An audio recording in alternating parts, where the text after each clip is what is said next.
Developing this product has been a big challenge for our R&D department.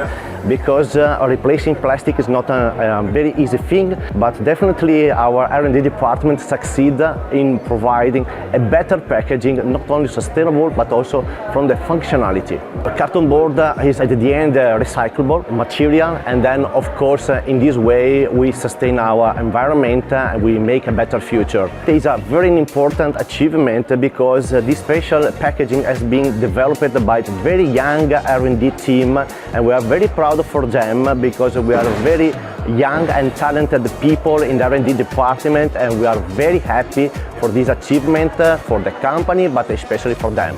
Young people are the future. They already imagine the future, they can design the future, and we really put a lot of effort in our staff, especially to the young people. We need to develop the young people, because they can create and shape the future.